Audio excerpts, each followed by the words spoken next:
Hi, welcome to Skip's Corner, where I cover Nashville's baseball history and events and introduce you to players, coaches, and other fans.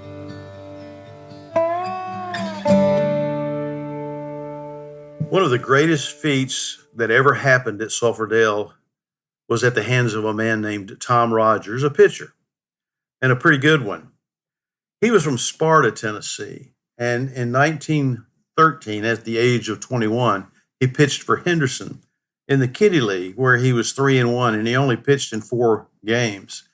The next 3 seasons, he pitched for Nashville, 1914, 1915, and 1916. Now, he was 3-1 in 1914 for the Vols, and the Vols records show that he only pitched in 4 games.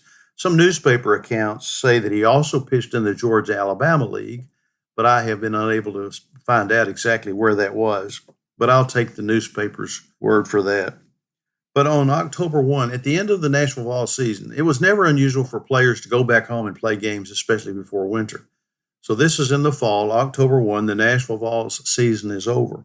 And Tom Rogers gets a chance to pitch for his hometown team, Sparta, against another hometown team, Cookeville.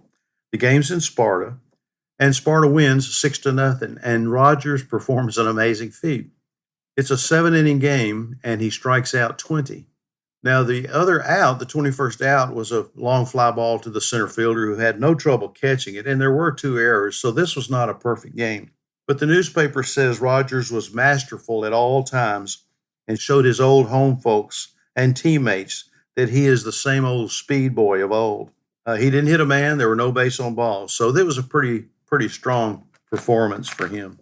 Now, Tom Rogers, 2 years later in 1916, pitched a perfect game for Nashville, and it happened at Sulphur Dell. The team was playing against Chattanooga, July the 11th, 1916.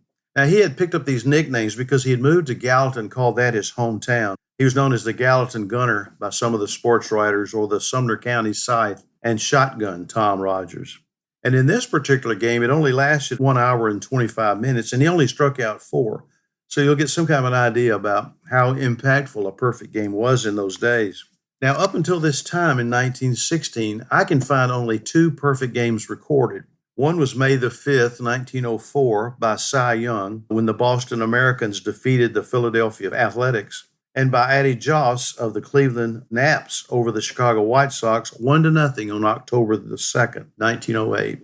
So here we are, 8 years later, July the 11th, 1916, and outfielders Billy Lee and Gus Williams aid in securing Rogers' defeat because he had to have a little help in the field. Lee ran down a smash by the lookout's Joe Harris in right center in the 2nd inning, even though he stumbled as he made the play, and Lee held onto the ball and the crowd applauded their approval. How often have we seen or heard about perfect games where some outfielder or some player, defensive player, makes this great play to hold onto the ball? Williams performed a similar play by running down a 7th-inning Jake Pittler drive that was heading down the left field line, and the left fielder caught the ball just before crashing into the fence near the Negro bleachers. Both pitchers held their opponent hitless for 6 innings. In the 7th inning, Vols second baseman Tom Sheehan managed his club's lone hit against Chattanooga's Jim Lefty Allen, and it began a rally of 2 runs as Howard Baker sacrificed Sheehan to second, and Sheehan took third on an outfield error that was hit by Gus Williams. Sheehan scored on a Dick Kaufman bunt that was not fielded cleanly by Allen, and Williams followed him home on a squeeze play that was performed flawlessly by Art Corris. Nashville was not able to generate additional hits, and Allen finished with a 1-hitter while Rogers completed his perfect game. 1 hit by 2 pitchers in a game.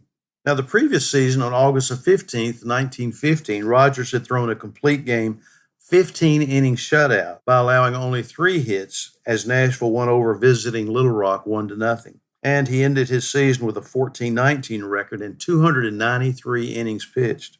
And he continued his spirited performance in 1916. He shut out the Atlanta Crackers in his previous start before the perfect game, and it gave him 18 straight innings without allowing a run. That's pretty special, too. But it was not until July the 23rd, when Little Rock scored in the 7th inning, that the first run was given up by him after 43 scoreless innings. And this special season, Rogers would finish the season with a 34-12 pitching record in 317 innings as Nashville secured its 4th Southern Association pennant. Now, there's a kind of a side story to this, and I'm not sure that it helps in the perfect game story, but let me tell you something that happened just a month before. It was a tragedy, and Tom Rogers was pitching in the game. It was in Mobile on June the 18th, 1916. Rogers hit Mobile third baseman Johnny Dodge with a pitch in the seventh inning. It struck him in the face, and when he lunged into the pitch to hit the ball before it curved. A lot of players did that in the old days. I've heard Bobby Durnbaugh talk about pitchers retaliating when a batter would run up in the box to try to hit a curveball before it had its full curve. That didn't always go too well. And this is what Johnny Dodge had done against this great pitcher, Tom Rogers' curveball. It wasn't considered to have incurred a severe injury, but the next day, Johnny Dodge died in the hospital from the blow. Teammates on the 1915 Nashville team, Rogers was distraught over his friend's death, and he continued to carry the tragedy with him until his passing in 1936 after 14 seasons of professional baseball. His perfect game really entrenched himself into the annals of Sulphur Dell's history, as it is the only accomplishment like that in the history of the ballpark. So in 3 seasons with Nashville, Rogers had a 41-32 pitching record and was instrumental in the Vols capturing its 4th Southern Association championship in 1916. He would go on to play for the St. Louis Browns, the Philadelphia Athletics, and the New York Yankees before returning to the minors for 9 more years. Born on February the 12th, 1892, Rogers passed away on March the 7th, 1936, at the age of 44. And as I said earlier, some reports said he never got over Dodge's death and was sensitive about the incident until the day he died. Now, one final part to this perfect game that Tom Rogers pitched, other than the pitchers, all of the batters for Chattanooga went on to play either in the majors or had already played in the majors, except for Pop Kitchens, the catcher. So there's Tom Rogers. I hope you enjoyed that story. I tell you, I get a big kick out of these podcasts, and I hope you're enjoying them. I sure enjoy doing them. You can always let me know if there's a subject you want me to touch on or make some kind of a comment. Why don't you email me at 262downright@gmail.com. 262downright, if you haven't figured it by now, that was the distance of the right field line from home plate to the right field fence, 262 downright. I hope you've enjoyed this segment of Skip's Corner, and I hope you come again soon. Thanks.